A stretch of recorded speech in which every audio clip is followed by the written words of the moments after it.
Well, if you don't know what that means, you're going to know what it means now. It's time for the Check Swing Podcast with myself, and you already know who I am because I'm on here all the time. But every Wednesday night, I forgot what today was. Wednesday night, I'm joined by my man Miguel Santa, Coach Santa, and he's got Dick Allen behind him, juggling baseballs and smoking a cigarette at the same time. That's free time right there. Uh, as I always like to start off every show that I do, I like to start off by saying, talking to my people, saying, "How you been? How's it been? I guess 2 weeks. We weren't on last week. Yeah, we weren't on last week, but it's all good. It's all good. Um, no, it's been well. If you don't know or haven't been following me personally, there's a transition taking place. So we put our house up on the market today. So getting some good feedback. So just preparing for that and um, you know just looking forward to good things, man, Yeah, coming this hey, fall. I hear you, man. I'm behind you all the way. You know, Appreciate it. and I'm rooting for you with everything that you're doing. And you already Appreciate know that. You're right, appreciate but this. now it's on tape, so it's documented. Um, so we had a pretty heavy show planned for you today. Unfortunately, the remnants of Hurricane Ida has kind of pushed some of those things to the wayside. We had a few guests that we had scheduled today, but they are working their way home and trying to be safe at the same time. So, we will have those on. We will reschedule those guys on and have those guys on another time, hopefully next week. But if not next week, there will be another time, and that's going to be a show that you don't want to miss. But this is going to be a show that you're not going to want to miss as well. This is the Check Swing Podcast. And this is a show for the baseball coaches and the baseball fan, and we talk baseball, and it all comes from a different perspective. We have years. I was just thinking about it yesterday, thinking about taking pictures with certain people and how many years of baseball experience that those will have. So I was thinking. I said, man, if I took a picture with Miguel, we would probably have over 70, close to 80 years of baseball experience between us in that one picture. You know what I mean? I was just like, wow, that's a lot of experience. Well, experience. And I know there's growing up when my dad was my baseball coach for some teams, and sometimes kids get a little antsy or whatever you want to call it. He would say, he would say, well, I don't know, remember if he said it to the kids, but I know I've heard him say it to people before. He said, I've forgot more about baseball than some of you will ever know. So, and I know you've heard me say that to people as well. That's like one of my favorite things to say to people about stuff. I forgot more than you will ever know about the game. Um, but that's 80 years of experience there, and some people have 80 years of experience by themselves, so it's not like I'm cocky or he's cocky about the experience, but we have a lot more to learn, but there's also a lot that we can offer. And anytime that anyone has a question about baseball development, about the business of baseball, anything like that, you can always reach out to us, reach out to the Check Swing Podcast, and we can point you in the right direction. But we are starting a new segment on the show. Um, I don't know if we're going to call it "Would You Rather." That's for another show I'm on not this stealing from network. another. Yeah, Yeah, it's on another show on this network, but it's practically copywritten. it's "Would You Rather" esque, right? It's the type of thing where it's this or that, and but we're going to give a little bit of explanation why, and Miguel has a few that we're going to talk about today with this show. And I'm going to give Miguel the floor and let him lay out lay that out, and we're going to talk about it. So, Miguel, what you got for us this week? All right, so sir, I'm going to challenge you in a couple different areas. I'm thinking, we're getting ready to close out the baseball season. It's the final pennant, pennant push, pennant rush. Mhm. So I'm thinking, all right, who would I love to have in certain spots of the lineup, right? So we can start off with someone simple. So all right, let's start off with this. Game 7 of the World Series, just to start out, who would you have as your leadoff hitter? All right. Would you rather have Okay, give me the options. I just Would started thinking about a you bunch of would people you to go. rather have Ricky Henderson or Ichiro? Now they both kind of give you different things, in my opinion. You know, Ichiro more the single slap hitter, get on base, steal a couple bases, phenomenal arm, great defense.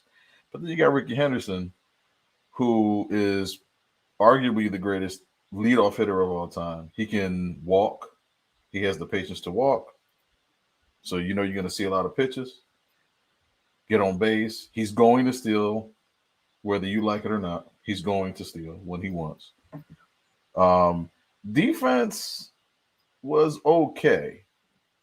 Not compared. It definitely did not have the Ichiro arm. was a better defender. Ichiro was a better defender. So you're talking about all around leadoff, and I know it's kind of to me to you and I when you see them side by side, you go with Ricky. Well, when you really think about it, and you know what I think of, I think about Ricky's longevity.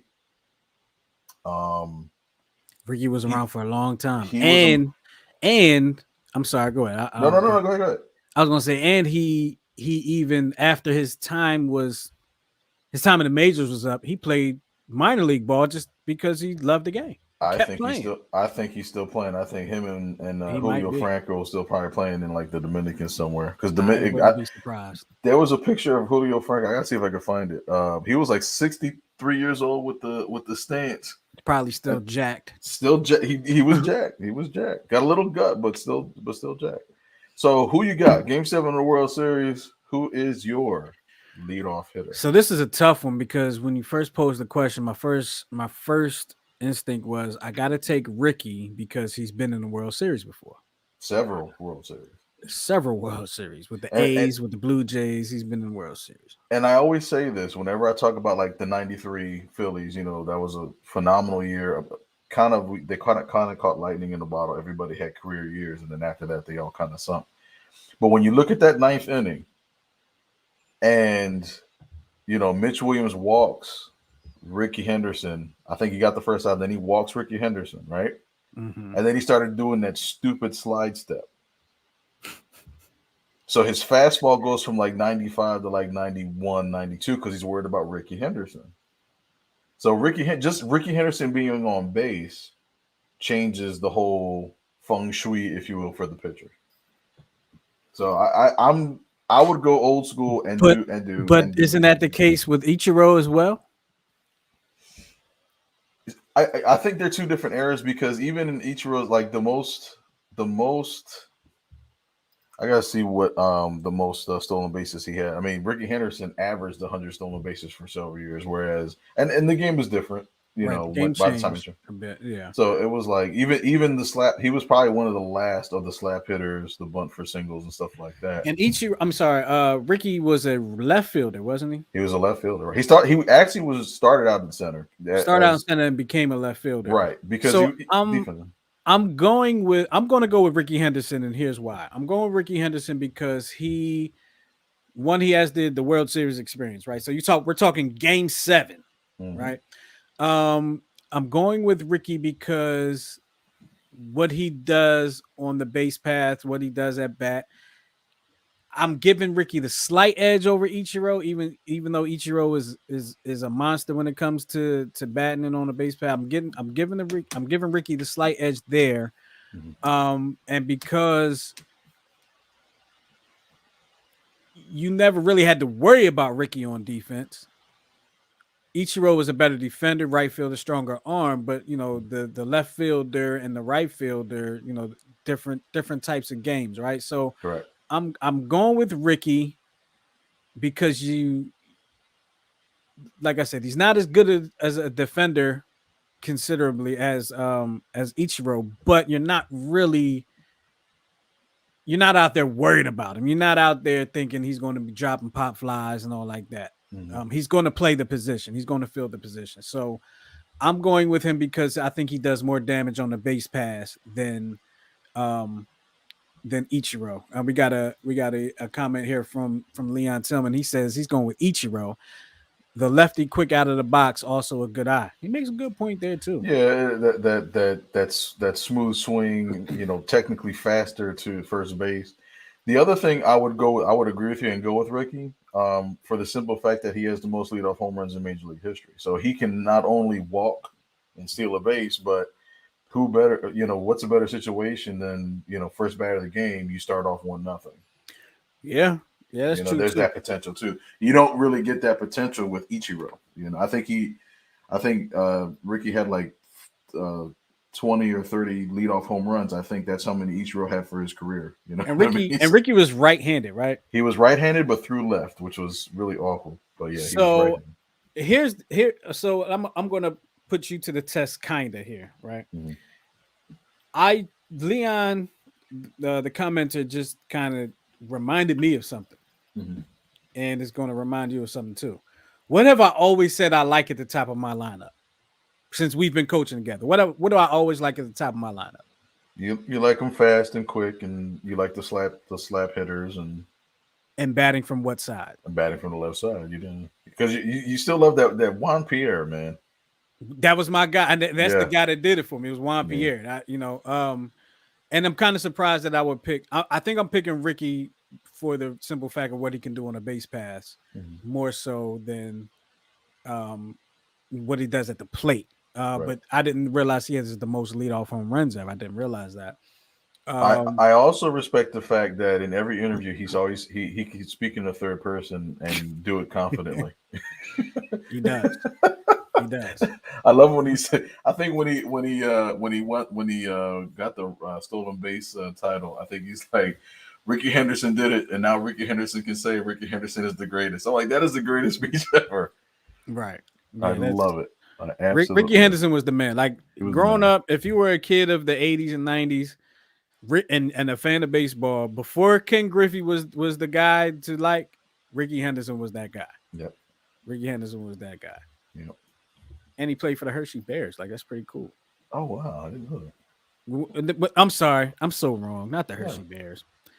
Ain't the Hershey Bears like a hockey team? I don't That know. was the The Flyers of Trent. Philly. I It was was the Trenton. trying, Newark trying Bears. Newark New Bears. York Bears. Okay. With the Hershey Bears. Oh He Lord. played for. Did he played one season with the Camden River Sharks too? I believe. Did he really? Yes, he did. Well, I think he was there for, and he was doing the independent, the indie league circuit for like Okay. 5 or 6 years. And then I think he came back and played for the Dodgers for like 2 seasons. And his first at bat, he hits a home run. I'm like, this dude's amazing. I think he was the oldest person to hit a home run at that time. He was like 45 or something. And he did the, when he hits the The home run, little he did hop. the, no, he did the, he Oh did the yeah, hop. Yeah. the pop the collar. He's gonna pop Oh, his I best got. right. I'll find the highlights of that. Oh, what else you got for me? I think I dominated that one. All right. Crush So that one. now game 7 of the World Series. It's you're down 3-2. Um you need one hitter to win this game. You got runners in scoring position. You're down to your last out. Um who you got? Reggie Jackson or Barry Bonds? Well, you know where I'm going. I know where you're going. But here's the question.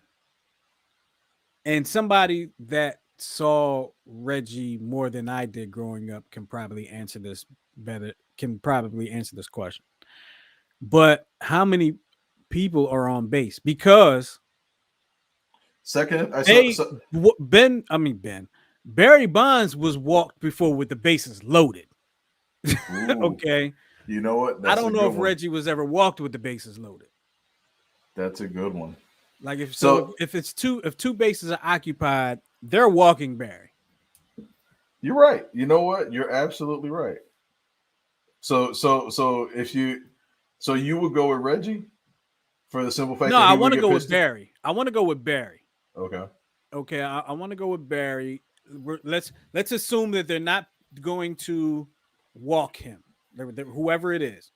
So I'll do you one better. Bases are loaded. So now if you walk him, you tie the game. So now you gotta try to you gotta try to get him out for the World Series. Game 7, I'm going with three to Barry. two, Going with bases Barry. loaded, 2 down. Barry. Going with Barry all day, every day. I'm going with Barry. He's the career home run leader. Gotta go with Barry. And I'm going back to what I just said. He hit so many home runs that they walked the man with the bases loaded before. Okay. And they would rather give up the run than give up the home run. And that's a very good point. In the regular season,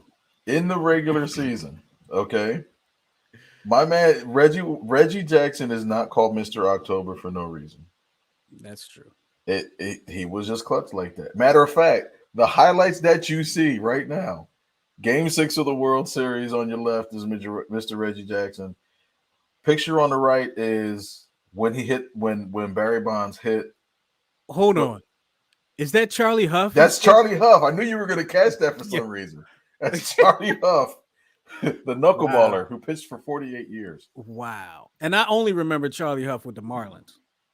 Right, because I think was he the first draft pick of the Marlins? I don't know, but I remember him being. I remember him being. That's the only way I remember him. He was a starting pitcher there. Their inaugural game, I thought. Yeah. Oh, in the inaugural game, he was. I believe he was, and I think their first pick was some guy named Orestes Destrade. But I remember Orestes Destrade. He's actually he played in Japan. So what were you going to say? You said so. I always point to the whole playoff thing because Barry Bonds, as great as he was, underrated as a left fielder. I think he was very because his didn't have a great arm, but he had phenomenal technique as a fielder. Yes, he did. To compensate for the lack of arm strength, he was phenomenal. But in the playoffs, other than one World Series, playoffs, we're talking about playoffs. In the playoffs, he struggled. You know, the 3 playoff games when he was young under Pittsburgh, you know, was batted under 200. Even some of the playoff games that he played with the Giants, with the exception of the one World Series, where he could have won the MVP and he took the Angels to the 7th game, didn't really show up much. But Reggie Jackson, say what you want about him, was always clutch, always showed up, and always hit timely home run. 95% of the highlights you see of Reggie Jackson, whether he was with the A's, whether he was with the Yankees, even when he was with the Angels, California Angels, he always came up clutch in the playoffs. Whether his team did or not, that's a different question. But he himself came up clutch. I mean, he at one point had most postseason home runs. You know what I mean? So I still lean towards Reggie. You're making a good case. You're making. I'm just saying. Right? I mean, you are. You're making. He's also like top 5 in strikeouts of all time. So there is that caveat too. But you know, but he also had more opportunities in the playoffs than Barry did. I'm assuming. I'm just throwing that. I really don't know that, but I'm assuming. Well, so Reggie played in. But before you hold that thought, I just want to read this comment from Leon. He said there was a generation where hand-eye was better. I go with Barry, more controlled swing as well. He did have a real short, compact swing. That's why, and a small bat. I think he used a 32. He used a 32, very small bat, but he was also on top of the plate. Yes, but the way he swung, it didn't matter if you jammed him up. It was short, compact, quick, where the barrel always met the bat. Yes, you know what I mean. He was the definition of barrel up. I mean, you can see even in the picture, Reggie looks like he has a 38-inch long bat. It was probably like 42 ounces. Barry Bonds' bat was like 28 ounces. You know what I mean? Right. But I think Barry Bonds, like his approach was like, why am I going to swing hard when the pitchers are throwing hard? They're doing all the work for me. They're doing half the work, right? So just go off of their momentum. Whereas Reggie back then, it was like, well, I'm going to swing with all my might, and if I miss, I miss. But when I connect, it's going upper deck. When Reggie missed, it looked bad too. Oh my God, it would look horrible. He was trying to come out his shoes on every swing. But so I mean, he had a lot more opportunities in the playoffs, right? So he had an opportunity to be called Mr. October. Barry had one opportunity to be called Mr. October. You need he had. So from 1991, 92, it was 3 years with Pittsburgh. But not in the World Series. Not in the World Series. And still, Reggie was called Mr. October because of World Series play. playoffs, World Series, the whole postseason. Okay. You count the entire postseason. So that's what I'm saying. Like Barry Bonds had opportunities to carry his team to get to the World Series the same way Reggie Jackson. Now let's talk. I don't have the rosters in front of me. I'm going to drop this picture out. You're going back to the rosters, ain't you? Well, because here's the thing. Who could you afford to pitch around more, Reggie or Barry? All right, so let's Because do whose this. lineup will hurt you more? The Giants lineup. That Pittsburgh lineup was tough because I think Barry and Bobby were like back to back. Barry Bonds, Bobby, I think we're back to back. Almost like what were they called? The Bash Brothers, like McGuire and Canseco, Yeah, kind of like that. yeah. But in San Francisco, which you had Will Clark, Jeff Kent, like Will Clark, I what don't did you think. have? Let me. All right, so let's do this. The year that he went to the World Series. Let me put this over here. Now you're I talking think about Barry. Barry. Let me know when you're ready. I'll pop that up for you. Because I remember, I mean, if you can afford to pitch around somebody because the rest of the lineup doesn't scare you, I'm pitching around Barry all day. Now, as the star hitter and the person that your team depends on, you're probably pressing in the playoffs a little more, and now you're not going to see the pitching. You're not going to see the pitches that you saw in the regular season because a mistake hurts you a lot more in the postseason. But if you're going, I don't know what the Yankees roster is. All right. The Yankees roster, the Angels roster, or the A's roster, or whatever you want to. So he had Jeff Kent, who was a 313 hitter, 37 home runs, 108 RBIs. This was the year they went to the World Series in '02. He had David Bell, Philly fans might remember, Reggie Sanders. So he had some boppers. Mm-hmm. Um, my man Benito Santiago. This was an Come, older roster but too. he, There was but only he one was play. There was only one player under the age of 30 was on that team. Santiago coming off the bench. No, he was a starting catcher. 126 games. He was the star. Okay, He was a starter. Kenny Lofton was on the team. He was coming off the bench. So he wasn't batting around Barry though. He was no, no, leading no, no, off. no, he wasn't. So that's your starting lineup there. So the three Barry Bonds was the three hitter. After him was either Kent or no, it was Jeff Kent. He was the cleanup hitter. And then you had Reggie Sanders and Jay Bell. So Not a murderer's row of hitters. I mean, some guys that can hurt you, right, but not something that not really something that you're going to lose sleep over. right. Now I don't know what Barry had. I mean, what Reggie had. I'm going to go ahead and take that out for you so you can get that other one up. I don't know what Reggie had. And when you talk about the Yankees, you always think Yankees great lineup. All right. So here That's we always go. the thought, but I don't know. So you're about to bash my argument. I know it. I know you are. I don't know if I'm gonna bash it.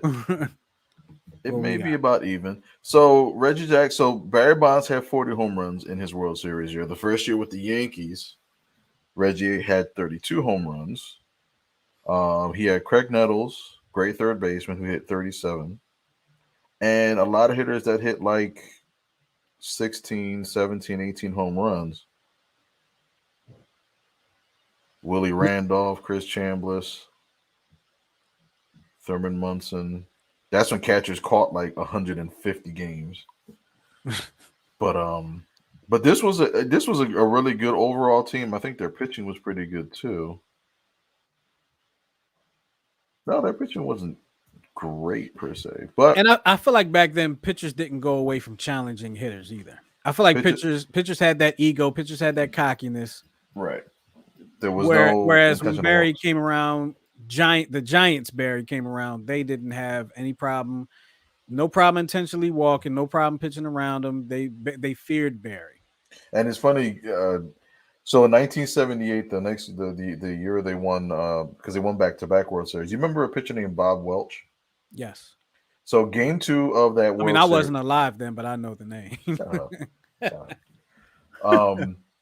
Game two, he was a rookie. He's throwing fire, right? And he's battling with Reggie Jackson for the last out of the game.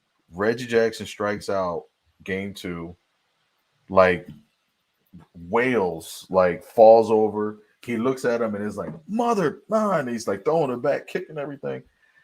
So Dodgers go up 2-0. Come back to New York, Yankee sweep, and then they go back to LA. Exact same situation, although it's like the 8th inning, not the ninth. Same situation, same batter, same pitching matchup, and he torches a home run like 500 feet to win the World Series. So again, he comes up clutch in those situations. Barry Bonds, say what you want about him. I love him. He if he took steroids, he didn't need to. Because I think even without it, he would have, definitely been the first ballot Hall of Famer. If he didn't take the steroids, he probably wouldn't have played as long as he did. So you don't believe that he did anything unknowingly? No. What I'm saying is, I think the steroids allowed him to play longer than he would have. I mean, I know they say that steroids will break you down and stuff like that, but I feel like his game would not have been what it was. Like his game changed from the Pirates Barry to the Giants Barry, and his game was all about power. Even though he was a power hitter in Pittsburgh, right? His complete game was power in San Francisco. Well, in Pittsburgh, it was power but finesse. Right. He wasn't much finesse. It was all or nothing with Barry in San Francisco. Right. Over the fence or not, and he could still steal some bases or whatever. I think the steroids, if he took them, I want to put that out. If he took the steroids, elongated his career. If that's the right, if that's the right elongated. Way. I don't think I said that correctly, but y'all know what I'm saying. Extended his career. There we go. Extended his career. I'm glad we're not on after 11. But no, I think I can agree with you. Oh yes. How about this comment here? Reggie also had the short porch. All right, now we're going into dimensions. Now we're going. He had the short porch. He did have the short porch in Yankee Stadium. A left-handed batter's paradise. Yankee Stadium was what, 318 on the left side? Right field. Oh, excuse me, right field. I think it was like 318. We whatever it was, we know it was short. All right, let's look up Giant Stadium. What is it called? Like, Barry might have had a short porch too. I would have loved to see Barry play in the World Series in Yankee Stadium to see what that would have been. That would have been fire. That would have been interesting. So if you're just joining us, we're having some comparison conversation. We had some guests scheduled to be on with us today, but unfortunately with the hurricane, the remnant of the Hurricane Ida that's coming through here in our area up here in the Northeast, those guys coming from where they were coming from are having some difficulties getting home and being on. We are going to reschedule with them and have them on another time. Hopefully they are being safe and everybody is being safe out there at this time. Of course, in this Philadelphia tri-state area, we're experiencing the bad weather. So right now, what we're talking about, we're doing some comparison talk. The first question was, who would you rather have leading off for you in a Game 7 of a World Series? Ricky Henderson or Ichiro Suzuki. And then now we're talking about final inning, 2 outs, bases loaded. Who do you want at bat for you?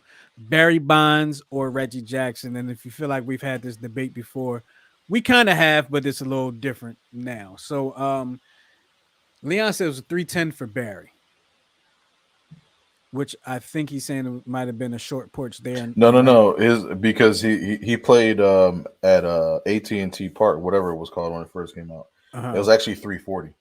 340 down the right side. 340 down the right field line. Center field was 430. Whew. So it was a pitcher's park. Yes. But the other thing you have to take into account, if we're gonna blow everything open, is the steroid era and the juice ball. You dig what I'm saying? So there's a Yes. couple. There's different things at play Yes. to make this comparison. We got another Yeah. comment Now here from Yankee Stadium, 312 312 down the right side. down the right field line, 312. And It was 312 in 1976, so that was the era that it played, and then they extended it to 318 in like 88. But basically 312 versus 340. So they extended it 4 feet. they expanded it 4 feet. And that's why Albert Bell wasn't able to get that one ball in the playoffs because anyway. Yeah. Darnell Bluford says, Coach J, Coach Miggy, your knowledge is impeccable. I went to games in the second Yankee Stadium. Reggie hit them out of Yellowstone National Park. I love his analogy. Leon says 305 for Reggie, but at the foul pole. So 305 at the pole. I mean, that's where we measure it. Technical. No, it says 318. 76 was sorry, 312. Yeah, we looked it up. And it was 340 for Reggie. For Barry. Darnell goes on to say Barry played at Candlestick Park first, this is true. Which is true. But he wasn't. But when he first played with the Giants, he wasn't. He was transitioning into that power hitter. He was still the Pittsburgh. Right. He still had a little more finesse to his game. Yeah, absolutely. When Mark McGwire and Sammy Sosa started doing that, the home run race, that's when you started to see, his head start to change physically. I have to look into that because you're probably right. And I just feel like, but he was also in that race for a while too, as well as Griffey. Griffey was, and I think Griffey got injured. Griffey got hurt, and then then Sammy and Mark just kind of pulled away from Barry, and was that 98? Was that 98 or 99? 98. 98. Okay. Actually, I'm not telling the truth. So he first time he hit 40 home runs was his first year with the Giants at Candlestick Park in 93. So he started that year, 93. Then he was like 37, 33. In 98, he actually only hit 37, so he must have tailed off completely. In 2000 is when he jumped back up to the 40s. He had 49 and then 73 in 2001. But so we had a couple comments come in about who you're taking. We have some people commenting on, and I just want to know. I think Leon already commented. Excuse me. Game 7 World Series, bases loaded, 2 outs. You're down by 1. Who do you want batting for you, Barry Bonds or Reggie Jackson? Let us know. Hit us up in the comments. Let's go on to the next. You have one more, right? One more. I got one more. Let's go on to that next one, and this one's going to be tough because I haven't heard what it might be yet, so I don't have really a chance to think about it. So my first blurt out is probably going to be wrong, but let's do it. This one will have a little fun with. Okay. So let's say it's how do I want to phrase it? It's post game. It's after the game, after a hard night's work, and you go out to the club or whatever. Who would you want by your side in a fight? Chan Ho Park or Albert Bell? Nolan Ryan. I say these two because I think these two had probably the most entertaining fights. Chan Ho Park with the jump fly kick, and then Albert Bell, who completely obliterated Fernando Vina, who was like 4'3". I just remember when Albert Bell elbowed him in the throat. I just remember everybody looking around, and nobody that starts a riot, that starts a brawl. I don't remember anybody really coming out. They were like, "Who's gonna go out and fight this dude first?" And I also remember Albert Bell was scary. He was scary. I remember he was a big dude. Man. There was a video of him. I think he got hit by a pitch when he played for Baltimore, and he's like, "I'm not going to first base." I remember that. He's like, "I'm not going." He's like, "No." He's like, "He's going to pitch to me, or I'm going to break his face." And he just stood in the box. Umpire's like, "Can you please go to first base? Can you please go to first base?" So yeah, I mean, I'd go Albert Bell for obvious reasons because I think he has shown that he can just look intimidating. I think just by his presence, a lot of fights will be forwarded. It's funny because a lot of times baseball players are like deemed the nicer the nicer guys. But Albert Bell was a scary dude. I think today they are, but I think back then. Back then, yeah, you're probably right. Back then, because they were just yeah. Back then it was like because today a lot of guys come up playing with each other, playing against each other, knowing each other. Back then, like people, they just hated they hated the competition. If you were in competition with me, I hated you. You hated me, and it was nothing to fight. Darnell says, well, first let me propose what he said first. He says he's taking old door with that, when he hit Batista in his jaw. I remember that. It changed his whole face in that one picture. But he says he's taking Bell. He's taking Albert Bell.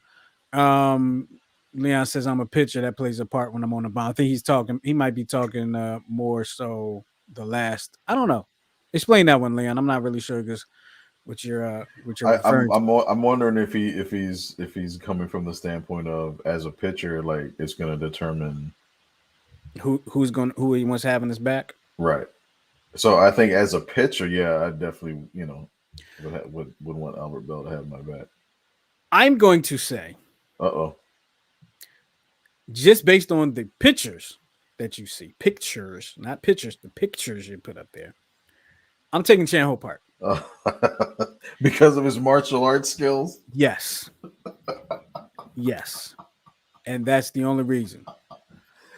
Because I believe that martial arts can outdo strength without martial arts any day of the week.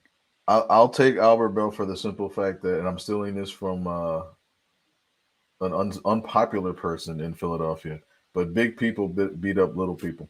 And that's the thing. Like, are you saying that if we're in the fight at the bar, and am I fighting against Albert Bell if he's not with me, or am I fighting against who would you Chan-Ho want Park if he's not with me? So if you see this herd of people coming at you, maybe 2 or 3, maybe you're a little bit outnumbered, who gives you the most confidence to come out of this thing? Chan-Ho Park or Albert Bell? And when you put it like that,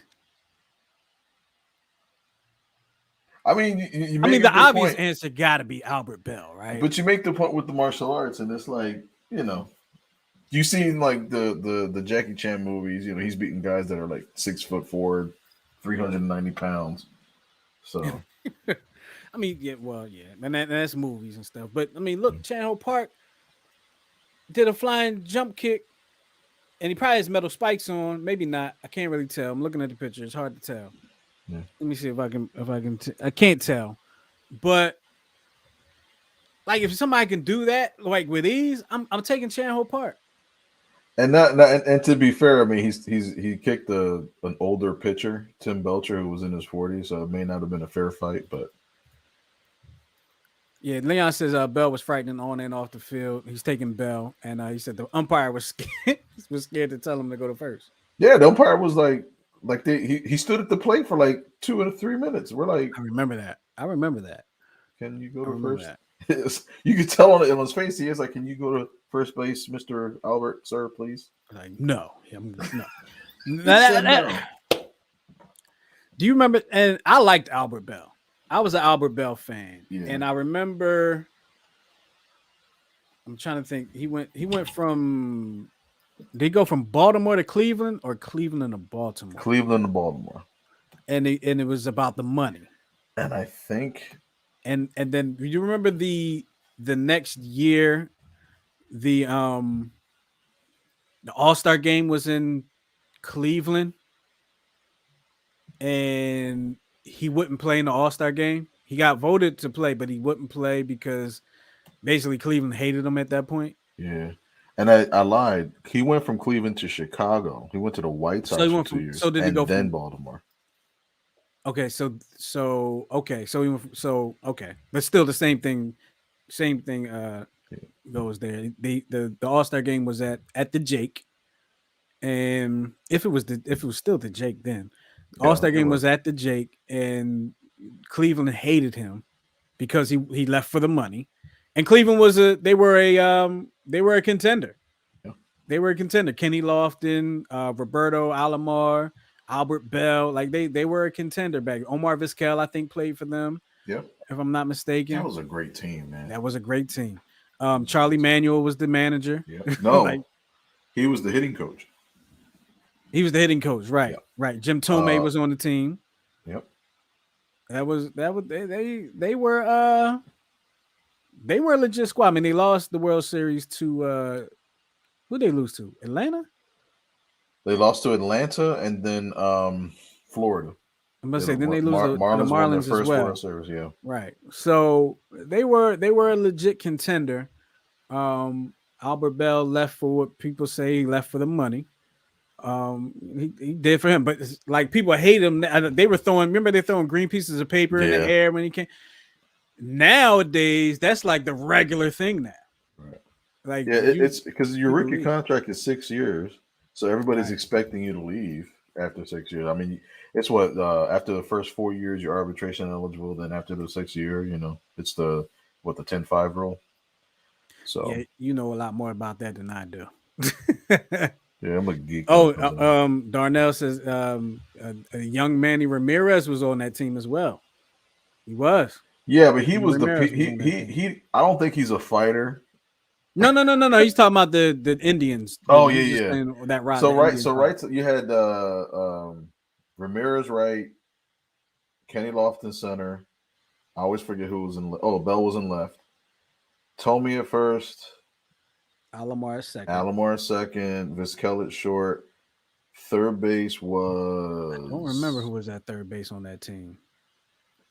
And I feel like I should. I feel like I should remember, but I don't remember who was on. But it was a good squad. I remember it was a good squad. I don't remember who they had on the map. Oh, it was Tomey. Tomey was actually at third, and then Sir Paul Sorrento was at first. Oh wow, okay. And it wasn't Roberto Alomar. It was Carlos Baerga. Yes, it was Yeah, I remember. Yeah, but Alomar was on that team though. Sandy Alomar was. Roberto wasn't on that team. He was on later. Okay. I think he was on maybe the second team, but he was on later. Don't mess up my childhood, please. Eddie Murray was the DH. I used to love Eddie. I remember Eddie Murray being on that team too. Uh-huh. So Leon has said in the tight space he's taking Bell. In a tight space. That's okay. That's a good point. Well, you know what? I think I would go Park in a tight space because that martial arts and the what I mean. He can get out of tight. But tight space, Bell could probably and just clear some space for me to get out and run. I love the sound effects. I love the sound effects. What that was? I don't remember if you remember the video game called Final Fight, I think. Oh my goodness. Remember Hagar? Yes. Oh man, my back started hurting, my back and my knees. So we had that practice yesterday. I threw wiffle balls and I'm sore. Why am I sore from throwing wiffle balls? Well, me and Travis threw batting practice for an hour. Yeah, I know you're hurting today. 15. I think I threw 648 pitches, and I think I threw 528 strikes. That's pretty good. Yeah, it just sounds good. So it doesn't feel good, but no, I'm not bad though. It's like normally I can't lift my rotator cuff. I'm not doing too bad. You can't lift the rotator cuff. All right. But that's one of our newest segments on the show. We gotta find a name for that segment. If you have a suggestion for the name, go send it on in. It can be who you got. I like that. Who you got? Boom, there it is. It's done. Who you got? Who you got? So I guess it's time for me to guess who you got. Yes. For me, and let me go ahead and pop that in. He's an MVP, 3-time All-Star, 3-time Silver Slugger, and he was a Player of the Year, Major League Player of the Year. Wore number 11 for 2 different teams, and wore number 21 for what team is that? So he played for the Toronto Blue Jays, the Chicago Cubs, and the Chicago White Sox. And his career span did 12 years, I believe. Here's a caveat. He was drafted by the Phillies. I knew you were going to say that. He was drafted by the Phillies. He played for the Cubs, the White Sox, and the Blue Jays. Mm, I know this ain't right, but my first instinct was to say, once you say he was drafted by the Phillies, my first instinct was to say, because I don't know what number he wore, was to say, uh, what's his name? Was it Kirk Gibson? Who was the coach of the Phillies before 2 coaches ago that played for no. the Cubs? We Oh, drafted him, oh, played for Ryan the Cubs. Sandberg. Ryan Sandberg. That was my first person to guess was Ryan Sandberg. Incorrect, but he was a Philly. That this is Uh, gonna lead. This is gonna lead to a whole mind-boggling thing about the '80s Phillies and my help childhood. help me out, people. Help My me out. childhood should have been so different. Yeah, it could have been different. He played for the Blue Jays, the White Sox, and the Cubs. He was an MVP. Oh, and what years did it span? Say it again. I'm sorry. So he was drafted by the Phillies in 1978. He didn't make his major league debut until 83. No, 83. Yeah, and then he last played in 93. It wasn't Dawson, was it? Andre Dawson would be incorrect. He played for the Expos and he played for the Cubs, He but played for the Cubs, then played for the White Sox. no, did not play for the White Sox. He played for the Red Sox for 1 year. Damn, you got me on the major league. He was a player of the year, 3-time Silver Slugger. So he played on Yeah, what the. position did he play? He Let's was an start to out. narrow He this was an down. outfielder. Damn it. Okay. um, He played on a. He played on. You might get. I mean, so he was on the Blue Jays, right? That was the majority of his career. wait a minute. Did he play on the Blue Jays when they beat the Phillies in the World Series? No, Damn. Okay. Okay. but that White Sox team went to the ALCS. I'm sorry, American League Championship. That same year? Mm-hmm. I know Bo Jackson was on that team. Correct. Who else was on that team? Frank Thomas was on that team. Frank Robin Thomas was Chin. on the team. But this was his last year, so he was already like. He Darnell says George Bell. Darnell is the winner. Go ahead, Darnell. I hope you didn't Google it.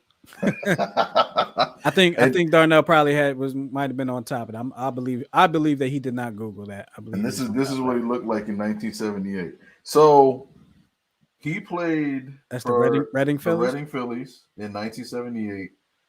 In 1980, the Phillies decided to release him because there was the Rule 5 draft. Because there was a rule like certain teams could only have a certain amount of they called them foreign players back then. Basically, you can only have a certain amount of undrafted or unsigned. Right. So they left him open. And he had been scouted by the Blue Jays when he was like in high school and whatnot. But to this day, he actually has the most home runs in a season for the Reading Phillies. When you and I had coached at the Reading Stadium, there's a big plaque with his big face on there. Really? So imagine him in that same I picture with a mustache and a jerry curl. That's George Bell. have to see. If we ever end up I'll back pull out him. there, I have to see. I'll pull him up. Okay, I'm gonna drop it out until you get that ready. But it leads. I would have never guessed it though. It always leads to the the Phillies could have had this could have been the Phillies infield, right? Mike Schmidt, Julio Franco. If you don't trade away Ryan Sandberg, you would have Ryan Sandberg and Manny Trio. In the outfield, you could have had George Bell and Lonnie Smith. Wow. Who was fast at that time. Right. So you could have had already there's 7 All-Stars, and they all got traded away for peanuts. That's like the theme in Philly, right? Leon was thinking Ryan Sandberg as well. Good guess though, but and I don't want to get into this conversation, but I'm just gonna this city the trades all sports. It's just like when we traded Charles Barkley. I mean, this is the way just things were. Traded Charles Barkley away, we got peanuts for him. Traded away Allen Iverson. I don't really remember getting that much for Allen Iverson when he was traded. Was he traded? Or was he? Yeah, Iverson was traded. He was traded to He the was traded Denver to Denver. He Nuggets. was traded to Denver. Yeah. I don't even remember what we got back for him. When they traded Iguodala, what we get? We got I forgot his name, but he was a center who never even played for us. I can't even remember his name right now. Nerlens, you talking about? No. He played. He was a Laker. Oh, He was a Laker, and then he came to us and never played. I think, and then he ended up playing. I think for either Cleveland, Indiana, and no, we got him from Cleveland. Then he went to I think the Lakers and played this season. No. He won championships with the Lakers. He won championships with the Lakers. We used to always joke about him at work because he was caught on video dancing the cha-cha in Spain. Yes. And then and he was bowling, but he couldn't. Oh my goodness. Yeah, I can't think of his name, but I'm reading the comments. Andrew Bynum. Andrew Bynum. Thank you, Darnell. He's coming up clutch tonight. Andrew Bynum. Yeah, he was traded. He was part of the Iguodala trade. When Iguodala got traded to Denver, it was a 3-team trade. So he came from the Lakers to Philly, but he never played. He was hurt. He never played. But anyway, we traded away. Who did we trade to the Cardinals from the third baseman? Dick Allen. Well, I'm talking more recent. I'm sorry. Scott Rowland. Scott Rowland. We didn't get much back for him. You didn't like Omar Dahl? For what? Oh no, that was Kurt Schilling. We traded Omar Dahl for.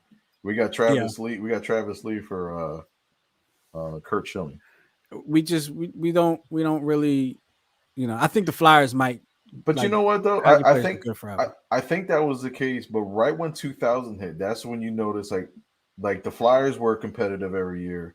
That's when the Eagles and Andy Reid started kind of coming on the rise. So, and that's when the Phillies were trying to get that new stadium built. So they had no choice. They had to put together a winner. So when they got rid of Rowland, that's when they got Tomei and unfortunately David Bell. But then they started to draft correctly, because then you had Utley in-house, Rollins in-house, Howard. Unpopular opinion, but it's true. Thanks, Ed Wade. Yeah, and look what he did in Houston. It's funny. It's sad because he builds all these teams. They come up short, and he gets fired from the Phillies, and then they win the World Series. But that's like the case with a lot of general managers in baseball. They build the team up. They really build up the farm system. Right. Because I believe Ed Wade was responsible for Chase Utley, Jimmy Rollins, and Ryan Howard. Right. He was also, I think, responsible for Abreu coming to the Phillies. I think he was also responsible for the JD Drew, the Scott Rowland. He was responsible for all that. Built up the farm system. Got fired. We win the World Series. And it's funny. And who gets the credit for it? Pat Gillick. Pat Gillick. But Pat Gillick gave him credit. Yeah, he gave Ed Wade credit. He should give him credit. Doggone it. It is what it is. There was actually some talk about bringing Ed Wade back. No. There was talk. No. Why not? No. Why not? You see what he did with us. You see what he did. I don't think you can catch lightning in a bottle 3 times. You've never. You're not supposed to catch it twice. Yeah, you almost never catch it once. I just don't think you can. I don't think you can be in an organization for 10, 12 years, leave for another 10, 12 years, and then come back. I just don't. You don't. It's like with Joe Gibbs. When Joe Gibbs won all the Super Bowls with the Washington football team, and then they brought him back like 25 years later. Yeah, they thought yeah, that was you can't repeat it again. No, you can't. You know what I mean? Well, it's hard to do that. It's hard to do that. It's hard to do that. It's hard to win a championship in any sport, period. Right. But it was a different era for Joe Gibbs. Him coming back. I mean, it gave, and I was in Maryland when Joe Gibbs came back, and I was around a lot of people that were Washington football team fans, and it was nostalgic for them, and it was it was a good feeling for them because it came right after. I'm gonna say it came right after Spurrier, if I'm not mistaken. Yeah, definitely. And Spurrier was just it was a dumpster fire. Right. But Gibbs coming back to them made them feel good. It brought them the memories and all like that, but it just didn't pan out. It's hard for things like that to pan out. It's just it's like people asking different era. It was like people saying, Andy Reid should come back. Yeah, not yet. Not yet. Not yet. I mean, if you're gonna do it now. But I'm saying it's too late. I mean, he's moved on. I feel like I feel like Philly is done with Andy Reid. Like I think that's done. I think we have moved to a point where it's like we're a different type of team now. It's even different type of organization. Yeah. And Andy Reid got a lot of his. I was just about to put that in, but it's all good. Oh. Andy Reid got it. No, don't worry about it. Don't worry about it. Right. Andy Reid made a lot of his career is probably thanks to Ray Rhodes for that defense Ray Rhodes put together. Because Ray Rhodes was it Ray Rhodes that drafted Brian Dawkins? I think Ray Rhodes, I believe, and don't quote me, I believe Ray Rhodes drafted Brian Dawkins. He got Jeremiah Trotter there, Hugh Douglas there. What's my man's name? Hollis Thomas. He got Mike Mamula. Mike Mamula. Yeah, we ain't gonna we ain't gonna mention that. But he had Bobby Taylor, Troy Vincent. He built that defense up. And Andy Reid, all he really had to do was put an offense together, and they never really did that. They did, but they didn't. They put an offensive line together, which Andy Reid was an offensive lineman. But they put a great offensive line, Trey Thomas, John Rennie. They put a great offensive line together. Had a good quarterback back there with Donovan McNabb. Had Brian Westbrook, and Deuce Staley, Carell Buckhalter. But the receivers, they could never get it together. One year they had together was with T.O. And we all know how that went. You mean you can't win with a James Trash and a Todd Stinkston? No, you can never win with guys that have nicknames like that. It'll never happen. But that's going to be all for the Check Swing podcast. Any last words before we get out of here, Miguel? Nope. Live well, be well, Live well and prosper, right? There you go. We want to thank you all for checking us out here on the Check Swing podcast. Make sure you check us out every Wednesday night at 9:00 right here on the New Twist Radio YouTube channel. I keep saying because I keep forgetting stuff. Right here on the New Twist Radio YouTube channel. Make sure you subscribe to the New Twist Radio YouTube channel. Just hit the subscribe button. And check us out on Facebook, Instagram, Twitter, and all that good stuff with the Check Swing podcast. All right. So for Miguel and myself, I want to thank y'all for joining us again. Thank you for all your comments. Thank you for making the show such a fun show, especially with our news segment, especially with the what we ran into with the weather, and our guest couldn't be with us this weekend or this week. But we made it a fun show either way. So thank you all for being with us, and we will check you out next time here on the Check Swing podcast. Peace.